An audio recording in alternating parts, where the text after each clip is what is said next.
As men, we want to be not thermometers, but thermostats. We want to change the temperature of the room when we walk into it.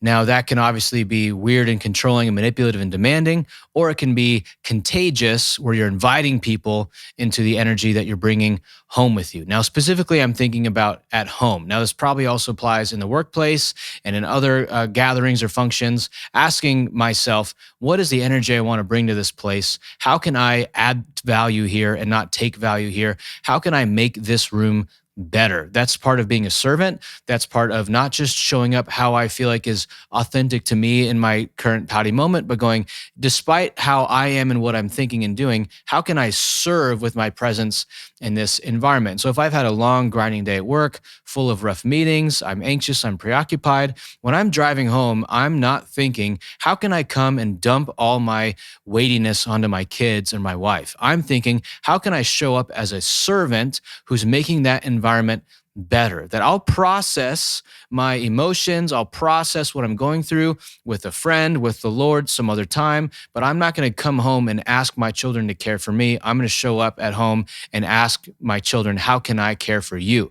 Now, most of that when you have little kids is by fun. How can I bring the energy that whether they've been home from school for a little bit, or they've been done with school for a little while, or they're just getting back from gymnastics, whatever it is, daddy's been gone, daddy's home, and I want to be known as and function as the chief fun officer, the CFO of the household. That when I'm in a good place, when I'm thinking along the lines of Christ, that who is serving those who need to be served, I come home to my wife and kids and I think servant, which includes the energy that I bring, that I'm trying to be a thermostat, trying to bring the fun level up. Now, I'm not going to come in and just steamroll whatever my wife has had going on or what one of the grandmas has had going on with the kids, but I'm going, when I come home, I want them to be excited to see me.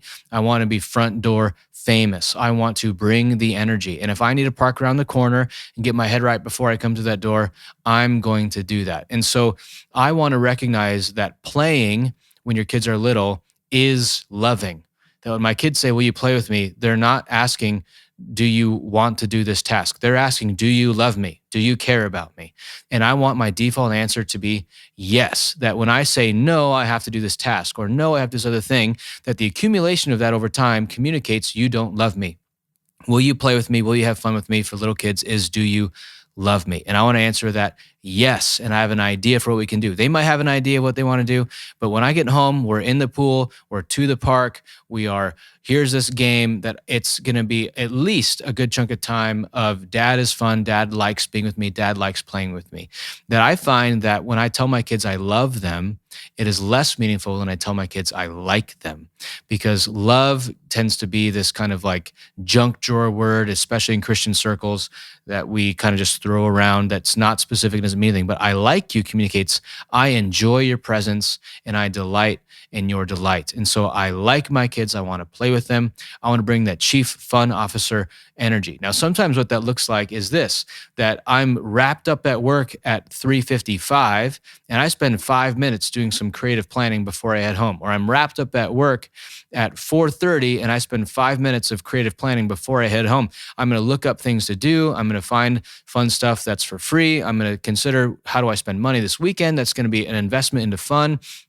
That if I'm thinking like an executive officer, a chief fun officer, that requires some budgeting, some planning, some foresight. I can't always just come home and just play, but I also need to plan. And so chief fun officer is both playing and it's planning on fun. And so setting that tone for enjoyment, that the home is a warm place, a place of laughter, a place of rest is really key, but also getting out of the house is one of the best parenting hacks that I can think of. That generally speaking, when your kids are little, getting outside is the ultimate parenting hack, even if you're going to get super sweaty.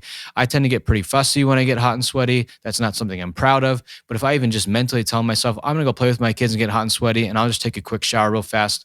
One of the perks of having really short hair is I can just jump in the shower and be done in 3 minutes. And so I'm thinking chief fun officer, plan and play and show up for my kids. And I want my kids' experience of me in the home to be dad enjoys spending time with me, which I think is mostly fulfilled through fun and through playing. As kids get older and there's more capacity for self reflection, conversations, we're reading to them at night, we're able to have more of those sober, heart to heart type conversations that are virtually impossible before the age of 6 and relatively impossible 6 to 9. But that is all laying the foundation for I enjoy you. Now let's talk about the meaning and purpose of life as they get older. And so the younger your kids are, your chief fun officer, the older your kids are, you need to keep that energy, but be more strategic and more planned in it as you get to know your kids and what they like.